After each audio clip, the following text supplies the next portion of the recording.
লিবীয় হজযাত্রী আমের আল গাদ্দাফির মৃত্যু গুজব। সুস্থ আছেন লিবীয় হজযাত্রী আমের আল মাহাদি মনসুর আল গাদ্দাফি।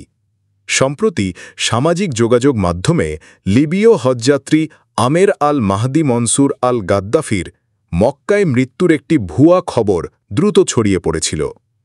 এই খবর অনেককে উদ্বিগ্ন করে তোলে, তবে তিনি নিজেই নিশ্চিত করেছেন যে তিনি সম্পূর্ণ সুস্থ আছেন এবং পবিত্র হজ পালন শেষে নিরাপদে মক্কায় অবস্থান করছেন। একাধিক ফ্যাক্ট চেকিং সংস্থা এই খবরকে মিথ্যা ও ভিত্তিহীন বলে প্রমাণ করেছে, যা জনমনে স্বস্তি এনেছে। গুজবের আড়ালে এক অলৌকিক যাত্রা। আমের আল গাদ্দাফির মৃত্যু গুজব ছড়ানোর পেছনে রয়েছে তার হজ যাত্রার এক অবিশ্বাস্য ঘটনা, যা ইতোমধ্যেই সামাজিক যোগাযোগ মাধ্যমে ব্যাপক আলোচনার জন্ম দিয়েছে। লিবিয়ার এই তরুণ হজযাত্রী হজ পালনের উদ্দেশ্যে মক্কায় রওনা হওয়ার সময় বিমানবন্দরে এক অদ্ভুত পরিস্থিতির সম্মুখীন হন।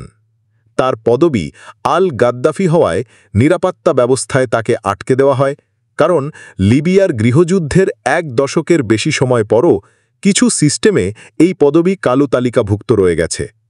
তাকে দুবার বিমানে উঠতে বাধা দেওয়া হয়, এমনকি তার দলের অন্য সদস্যরা বিমানে উঠে গেলেও তিনি ইমিগ্রেশন কাউন্টারে আটকে ছিলেন।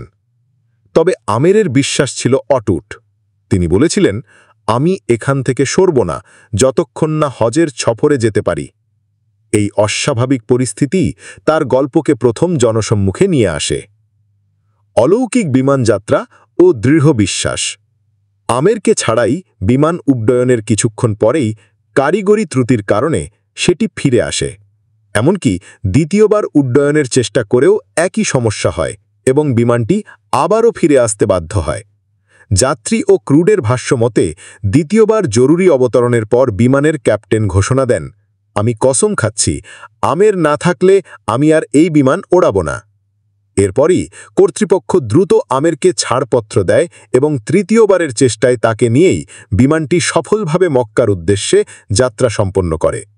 এই ঘটনা দ্রুত সামাজিক যোগাযোগ মাধ্যমে আল্লাহর কুদরত বা ঐশ্বরিক নিদর্শন হিসেবে ছড়িয়ে পড়ে, যা তার হজ যাত্রাকে এক অনন্য মাত্রা দেয়।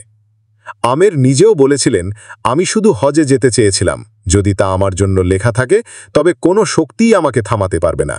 এই ঘটনা তার প্রতি মানুষের গভীর আগ্রহ তৈরি করে, যা পরবর্তীতে তার মৃত্যু গুজব ছড়ানোর একটি কারণ হয়ে দাঁড়ায়। গুজব প্রতিরোধে গণমাধ্যমের ভূমিকা। আমের আল গাদ্দাফির সুস্থ থাকার খবর লিবিয়া ও উত্তর আফ্রিকার মুসলিমদের মধ্যে স্বস্তি এনেছে, যারা এই গুজবে গভীরভাবে উদ্বিগ্ন হয়েছিলেন।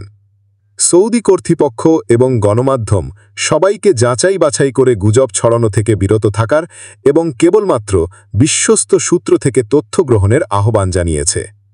বিশেষজ্ঞরা পরামর্শ দিচ্ছেন যে তথ্য যাচাই না করে কোনো খবর শেয়ার করা উচিত নয়। এই ঘটনা প্রমাণ করে যে ভুয়া খবর দ্রুত ছড়াতে পারে, তবে সত্য শেষ পর্যন্ত প্রকাশিত হয়। তাই যে কোনো তথ্য প্রচারের আগে তার সত্যতা নিশ্চিত করা অত্যন্ত জরুরি।